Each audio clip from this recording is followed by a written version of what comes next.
Hello my friends and welcome back to Jess and Reads Romance. Today I'm going to be doing the mid-year Freakout book tag. I've never done it before, so we're going to do it this year. And I'm trying to get back into the swing of making some videos because I thought I was going to have a lot of time in June, but I didn't. But thank goodness all of the school stuff, NCLEX stuff is all over. I passed, I'm done. I'm starting as an RN next week. It's very nerve-wracking, but also like I'm so ready, like let's go. But let's talk about the books that I read for the first half of 2023. The first question is, what is the best book that you've read so far? In true fashion, there's no way that I'm gonna pick just one book. It's just impossible. I find it very hard to just pick one book since I read different genres of romance and I feel like it's not fair to compare them. It's just not comparable. Anyway, so I have quite a few. We'll talk about. The first one is Children of Fallen Gods by Carissa Broadbent. I read the first book of the series toward the tail end of 2022 and then I completed the trilogy. But there's something super special about this second book, and it's very much a spoiler as to why I feel like out of the trilogy, this second book, the sequel, was top-notch and the best. Carissa Broadbent creates such a rich fantasy world, and new characters are introduced into the second book, and I think that that's what makes it so special, is those secondary characters, the secondary storyline, because you don't exactly know how it's going to come into play. And I think it's interwoven so well into the story. Like when I started connecting the dots, I was like, wow, I just loved it so much. I think that this is pretty much the most impressive fantasy romance that I have read so far. Definitely leans a little bit more heavy into fantasy, but there's definitely romance in here. Top-notch book. I will always talk about Carissa Broadbent, and she's going to be featured a lot in this video, just letting you know. And some books are going to be repeated. It's hard to not repeat books. Anyway, another lovely book that I read is The Wolf and the Wildflower by Stacey Reid. Stacey Reid is probably one of my all-time favorite historical romance authors, and I remember the start of this year, we really didn't know like what her plans were for writing this year, and I feel like she just like dropped like, okay, I'm writing this book and also another book, and they're both I think that this one's a standalone, the other one might be the start of a new series, but I'm not quite sure. The Wolf and the Wildflower is so good. It's almost like a Tarzan retelling, but like very different. The hero got lost in the wilderness when he was 18 and he was alone, surviving by himself for many years until he was found, and now he has to reintegrate into society. And this father-daughter duo, really the world thinks it's a father-son duo, but our heroine is Jules. She has been masquerading as a boy her entire life. It's a whole big complicated mess that her mom created. Her dad even thinks she's a boy. Amazing. They practice psychology and they get called in by our hero's mother because she wants him to be fixed, you know, and the romance that develops between these two characters was phenomenal. I loved it. It's so different. It's so different. I think it's so well done. Definitely going to bring up this book for some other questions too, so don't worry. The next one is Slaying the Vampire Conqueror, another book by Carissa Broadbent. This is a standalone, but it is related to her Crowns of Nyaxia series. So the first book of that one is The Serpent and the Wings of Night. The Ashes and the Star-Crossed King also released this year. But she's done something very interesting. She released one standalone novella called Six Scorched Roses, another phenomenal book. I highly recommend it. And I was kind of like confused. I was like, why do we need standalones in this series? It turns out that the standalones are my favorite of the series. I prefer them to the main series at this point, but I go into greater detail in other videos why I think that maybe the next books in the series could be tough competition for these standalones. But Slaying the Vampire Conqueror is a interconnected story, but so well done as a standalone. I think that that's why it's so impressive. Like, it just adds on to the impressive story. These characters were amazing. It was very adventurous. I was so riveted while reading the story, but also the fact that Carissa Broadbent really carves out this book as it could read very well as a standalone, and I think that that's amazing in a fantasy novel. I definitely feel like you could jump into Carissa Broadbent if you want. You're like, where do I start? Six Scorched Roses and Slaying the Vampire Conqueror. If you are worried about getting into like the start of like a series and you just want to taste test, these books are amazing. So yeah, that. And then another book that just I will think about it probably for the rest of the year is The Right Move by Liz Tom Ford. Fantastic sports romance. I think that Liz Tom Ford has really tapped into some amazing character work in this series, the Windy City series. And this book will come up again. But Ryan Shea and Indy are couple goals. I love them so much. It's a forced proximity roommate situation. She's the best friend of Ryan's sister and she needs a place to stay. He is a star player in the NBA and he feels very pressured to be kind of perfect all the time, and Indy is a whirlwind of color and messiness and pushes Ryan out of his comfort zone. But when I tell you that some of the sweetest moments that I've read period throughout this entire year and all the books that I have read, the sweetest moments are in here. And this is something that I have been feeling like I've been missing in the majority of books that I feel are popular right now, is the sweetness. It's the swooniness, it's the romanticness of courting somebody, it's the wooing them, you know? I miss that, and this book has so much of it. But it also has really hot sex scenes, which everyone loves, and romance. Like, I get it. I get the appeal of talking about how hot the sex scenes are, but I also very much hate that it's drowning out the conversation about what an ideal man Ryan Shea is. Not that it's drowning out the conversation about Ryan Shea. The appeal of focusing on the small moments and the tender moments, I feel like spiciness drowns out that. So, yeah, that's a whole nother story. The next question is, what is the best sequel that you've read this year? I'm gonna bring out Children Are Fallen Gods again. Best sequel. I think that she lays so much great groundwork with Daughter of No Worlds, but again, I think the introduction of these new characters that we see in book 2, it just levels it up. Carissa Broadbent's very, very talented fantasy writer. Her worlds are, I feel like she takes a lot of time, a lot of forethought planning these worlds and what she wants the roles of her characters to be, even side characters, like very well before she starts writing. And that's just my impression. I mean, I recently discovered Carissa Broadbent, so I can't say that I know her very well as you can know any author, but I get that feeling, you know? So very well planned sequel that just kind of blew me away. Another one I have to mention is Magic Claims by Ilona Andrews. Now, this series, it's the Wilmington series, and this is book 2. I liked Magic Claims better than Magic, oh god.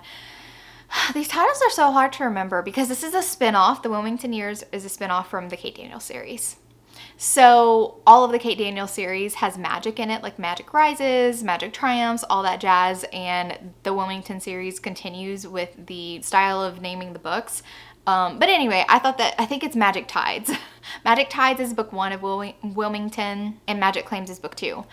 Magic Claims, it's very interesting because I just read a transcript for a live that they just did, Ilona and her husband, they're an author duo that writes together. And they were talking about the development of this book, and people were asking questions, and they specifically had these characters, the two main characters, Kate and Curran. In Magic Tides, they were kind of off on their separate adventures. They were pretty much separated the whole time. And again, this is a couple that they had a whole 10-book series.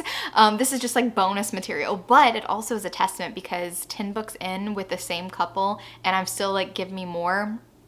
What more can I ask for a long-running series? So Magic Claims builds on what's happening in Wilmington, gosh, I can't remember. It's Wilmington, I think.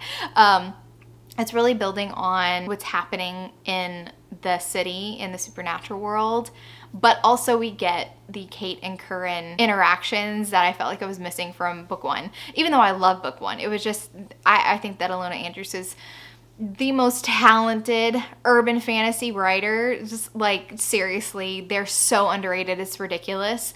I hope they continue to write for many, many years.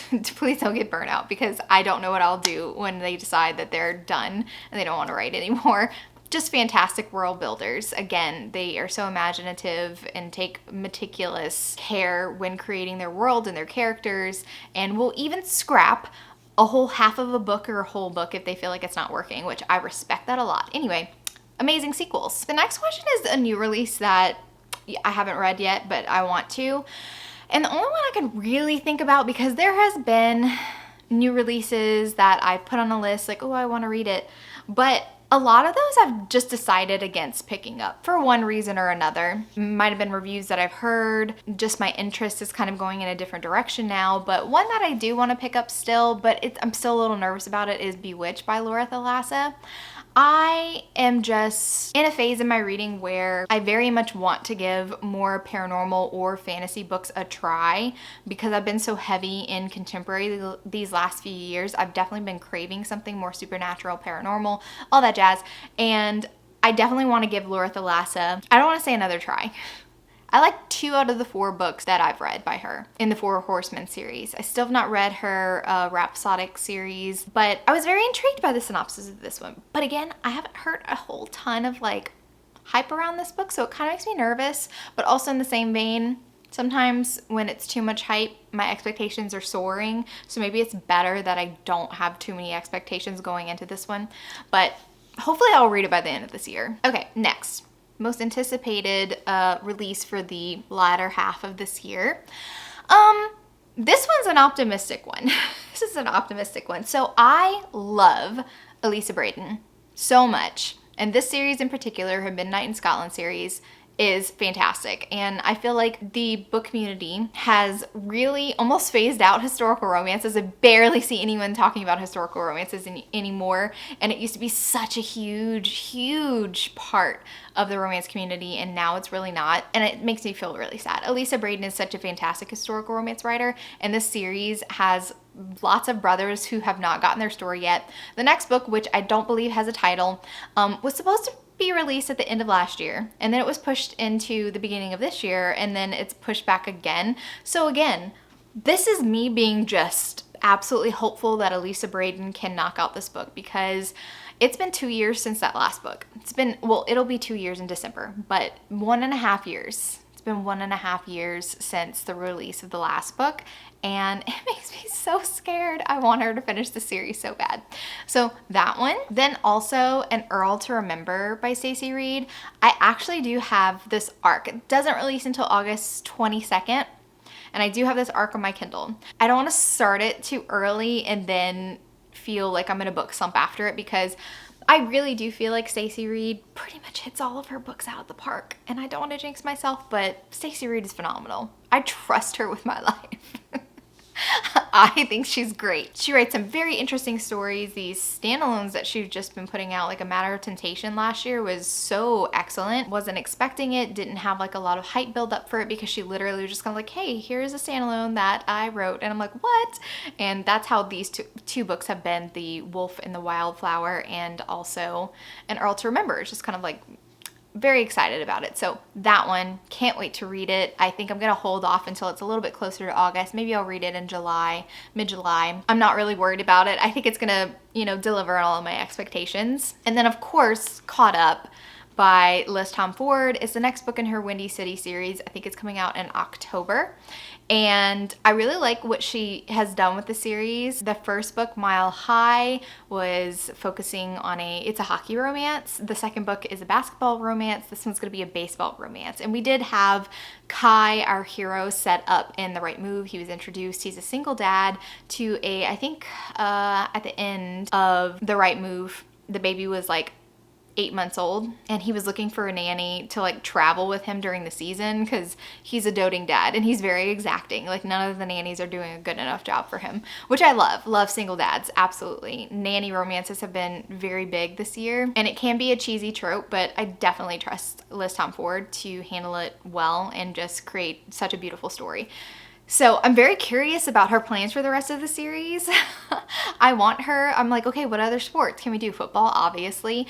Soccer, let's do that. Like lacrosse, like we can name all the sports, and like let's just make this a long running series where we run through all of the sports and make sports romances for the foreseeable future.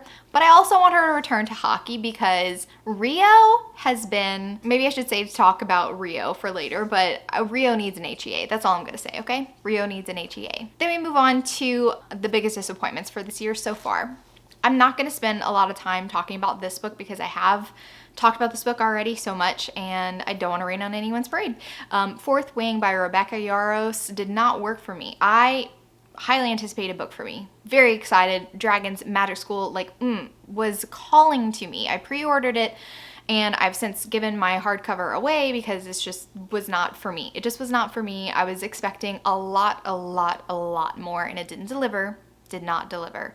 But I do not begrudge everyone else, which I believe I'm in the very small minority.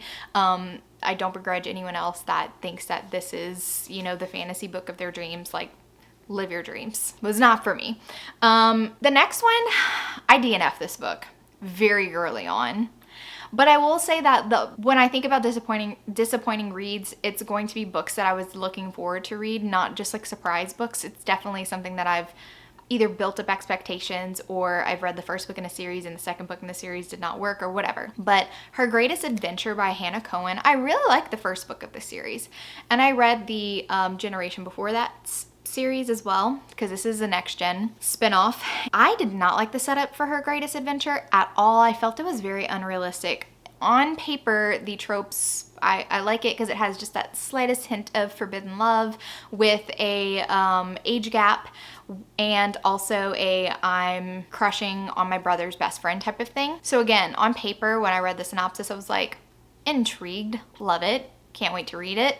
I picked it up and first of all, the heroine was a lot more immature than I would have liked. And I think that this is generally something that I'm looking for in age gap romances, is that the younger party, whether they be the hero or the heroine, the younger person in this love story, I need them to be mature for their age.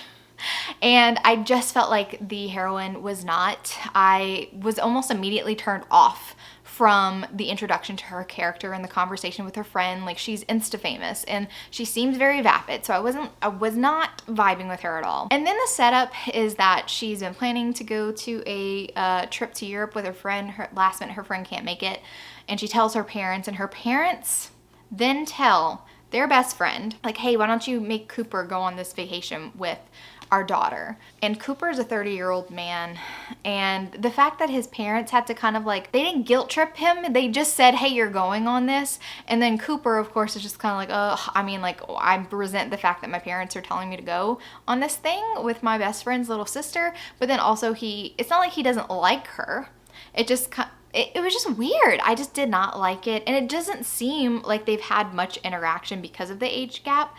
I don't know. It just was not set up the way I wanted it to, so I just decided to not continue with it. So that was a little disappointing because I thought it was going to be great. I love an age gap romance. Now this next one, don't come after me. I still rated this book. I rated this book 4 stars, but I think it's more of a 3.75 star if I'm being honest, which I love quarter stars. Thank you, Storygraph. I have been keeping track of quarter stars this whole year.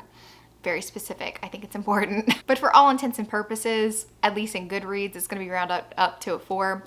It's Reckless by Elsie Silver. And I'm so sad because this is honestly my favorite cover. I love it so much. I think it's beautiful.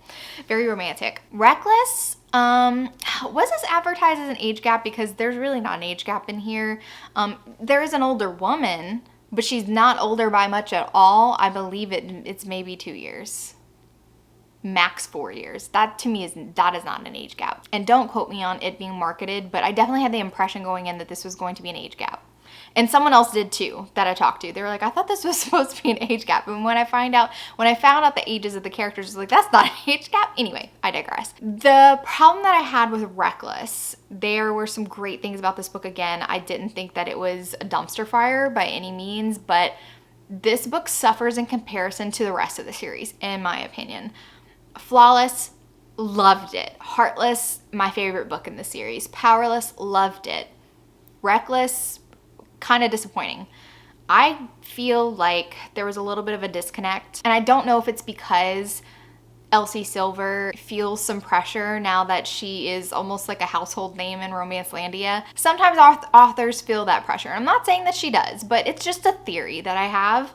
And also maybe deadlines. If you're an author that's going to stick to your deadlines no matter what, no matter if you feel like this book needs more work, I mean, sometimes that happens to authors too. And I don't blame them. Writing is a business.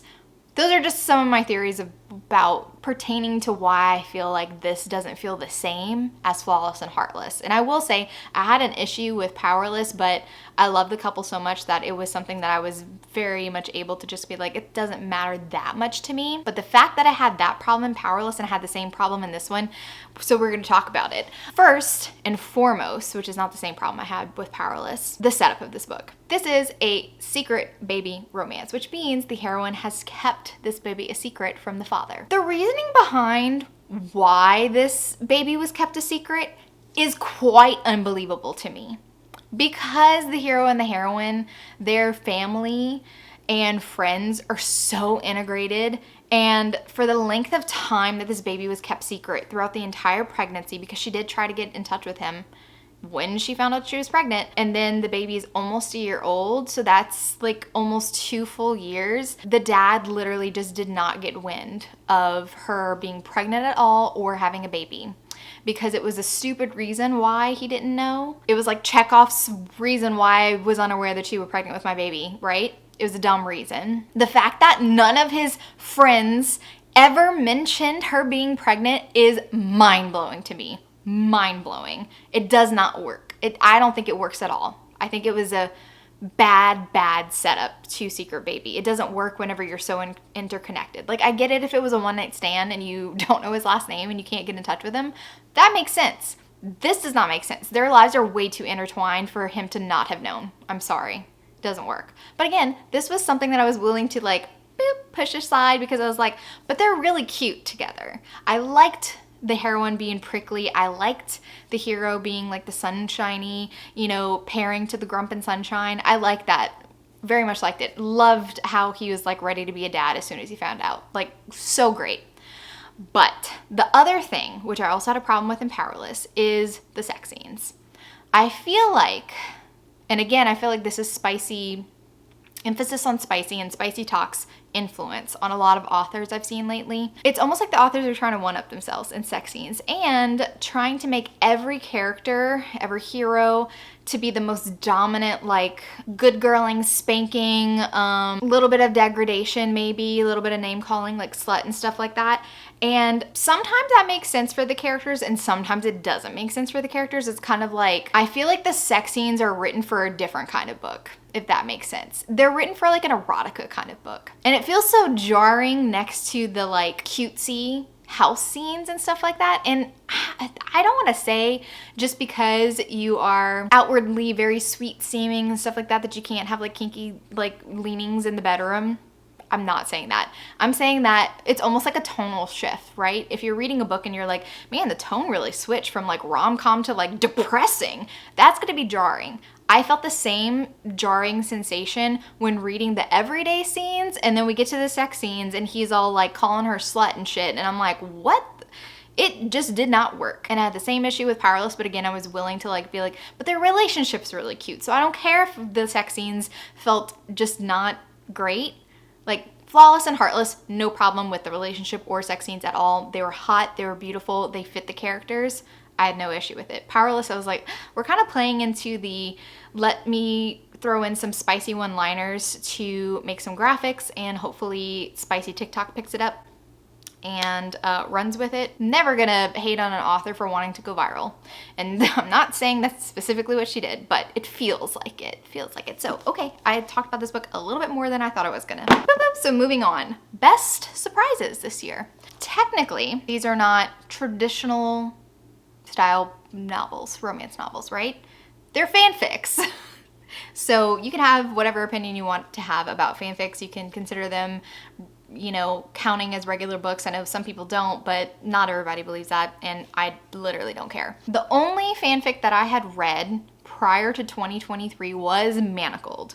And I freaking loved it, but it was also so heavy that it kind of, I don't want to say it scared me off of picking up fanfics again, but I definitely was like, I needed recovery time after reading Manacled, and that turned into a whole year of recovery time because I read it at the beginning of 2022. This year, I was kind of, when I was feeling a little book slumpy, I started turning to fanfics, and fanfics started popping up, especially like the slow burn ones, which I feel like is the reason why I've been drawn to the slow burn fanfics is because I'm not getting any slow burn in my regular romances, but I feel like most people are writing very like upfront spicy books, which tend to not be slow burns. So what I am missing in regular romance, I looked for in fan fiction, and I found some gems. And these may be books that people in the fanfic community have talked about ad nauseum, but they're new to me and they were amazing. First and foremost, Measure of a Man by Anna Days. So long, longer than Manacled. So good. The characterizations, the story, the side characters, everything about this book I loved. Everything about this book I loved. And I don't want to go into like plots of every single one, but all the books that I'm going to be mentioning are Dramini fanfics because it's my favorite. It's my favorite. I'm sorry. It's the only one I'm really interested in. And Measure of a Man was amazing. Dilf, Draco, single dad, healer Hermione, fantastic friendships. Love it. Remain Nameless. I actually read this book twice already this year, and I've only read it, the first time I read it was like a month ago. And I was feeling book slumpy again, and I was just like, I just want the wholesomeness of Remain Nameless. And yeah, amazing. So surprising that these books are like literally 6-star reads for me. And The Disappearances of Draco Malfoy. It's basically a Deathly Hallows retelling, and it's kind of better. It's kind of better. Yeah, I'll say that. And then of course, Wait and Hope. This one was on the, I don't want to say on the shorter side. Shorter in comparison to the other 3 that I've mentioned, because the other 3 are like fucking long. This one is more like a regular novel length, you know what I'm saying? This book was so sweet. It's an amnesia romance and so good. So those surprised me that I love them that much. Gave them 6 stars, okay? Gave them 6 stars, highest rating, and they're fanfics. Next is favorite new author. Erin Langston, who wrote Forever Your Rogue. Again, like I've said, I haven't seen a whole ton about historical lately. And this year I very much relied on what other people were reading to inform like what I wanted to read, because since I didn't have like as much free time as I have in the past years, it's harder for me to just like spend a lot of time going search for books that I'm like really looking for. And luckily, Crystal discovered Erin Langston, told me this was a fantastic read. Amazing. 5-star read. Fake dating situation. Wonderful father figure to the heroine's children. Amazing kids. I love whenever kids are well written in a book. If you're going to put them in there, make sure they're well written. They're not just props. So Erin Langston, very excited to see what else she does. Newest favorite characters. Okay. Jules. Jules from The Wolf and the Wildflower. She's the heroine, and she is amazing. I think that Stacey Reid strikes a perfect balance because we have a female character who has presented as a boy, not by her choice. Her mom forced her to do it. It's a whole, the mom didn't want to give birth again, and she had a very traumatic birthing experience. So she decides to pretend like she did have a boy so that she doesn't have to have another baby. And they're keeping that secret from the dad. And Jules is so close to her father. Since she's been presenting as a boy, her father encouraged her to pursue a similar career as him, and Jules is so fascinated by psychology. She's got to go to university. She's got to do a bunch of things that women in this time period could not have done if they were presenting as a woman. I find Jules' character so fascinating because the way that Stacey Reid writes a heroine who laments that society doesn't allow women to do the things, but I also didn't feel like Stacey Reid was hammering home our modern ideals and making the situation too modern, like with phrases and ideas that really pertain to our society today, and trying to transplant that on a society where the situation is completely different. And there's lots of authors who I feel like focus on bringing modern issues and making them super relevant in historical romances, and I feel like some of them go too hard and it feels very anachronistic, like this is basically modern characters in 1800s, and it doesn't work for me.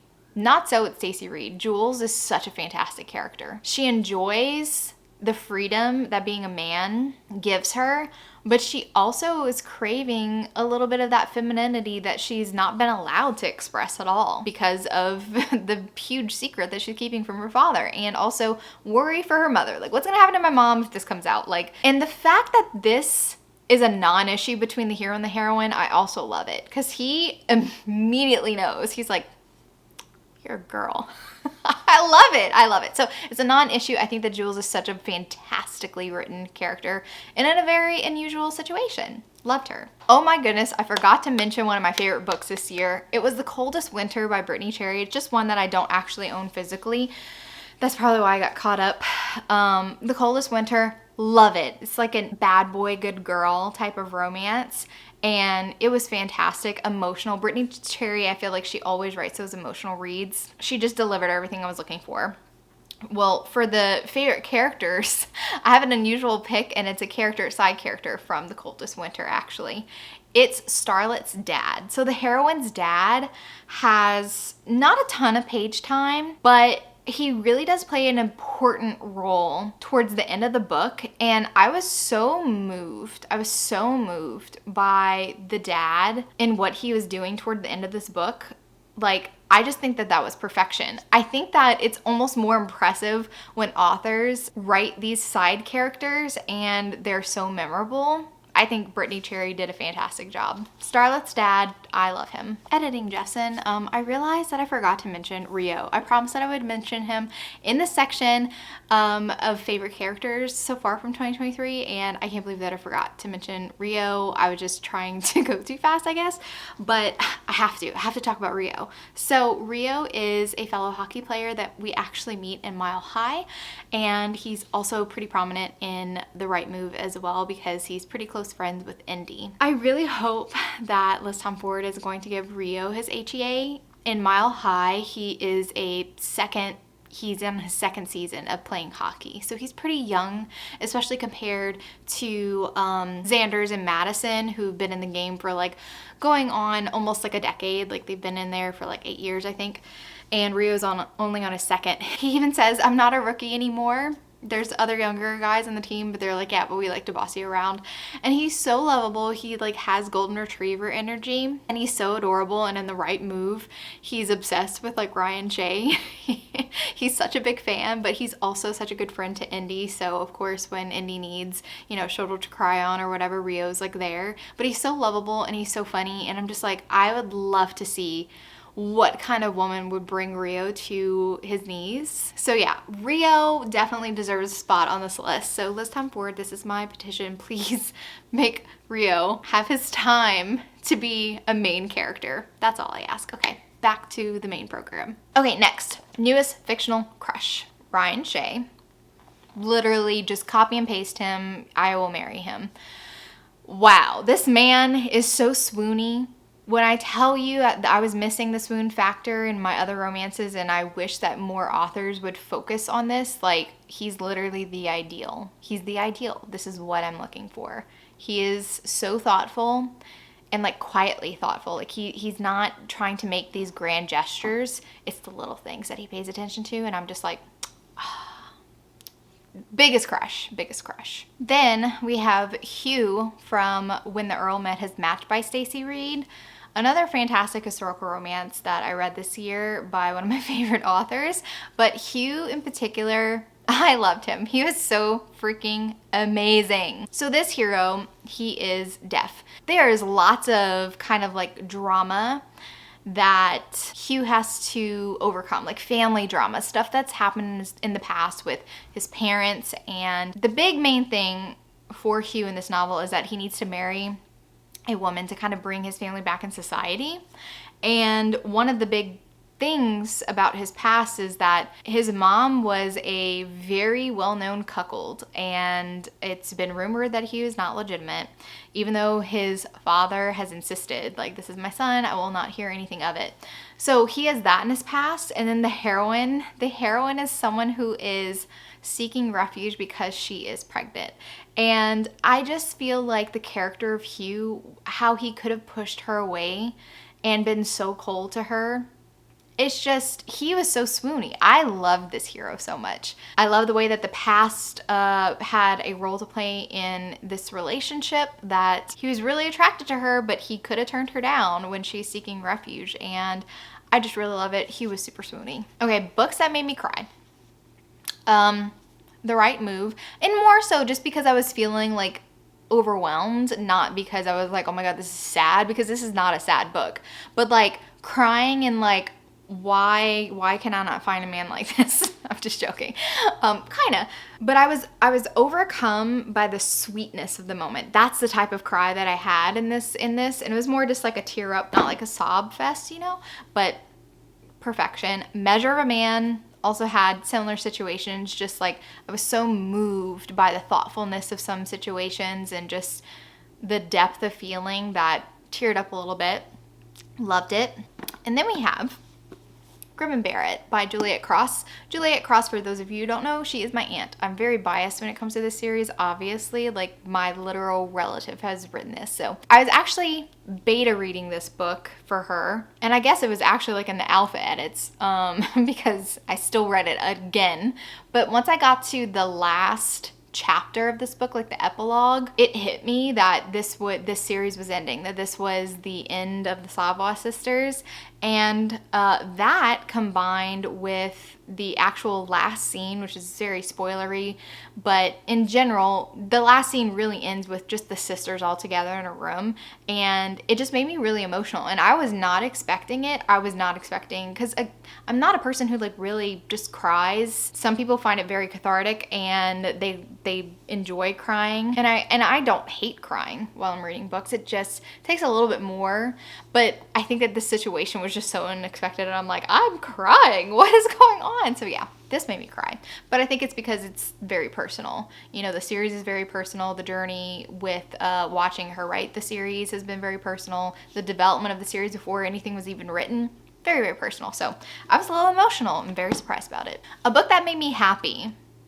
Basically all the books that I mentioned were my favorite books of the year. I mean, do I have to gather them all up?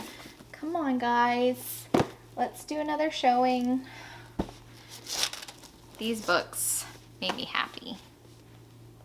I love them. Well, can I say that Children of Fallen Gods made me happy? No. It wasn't like a happy book. But I definitely felt happiness for these, for sure. Slaying the Vampire Conqueror, The Right Move, The Wolf and the Wildflower.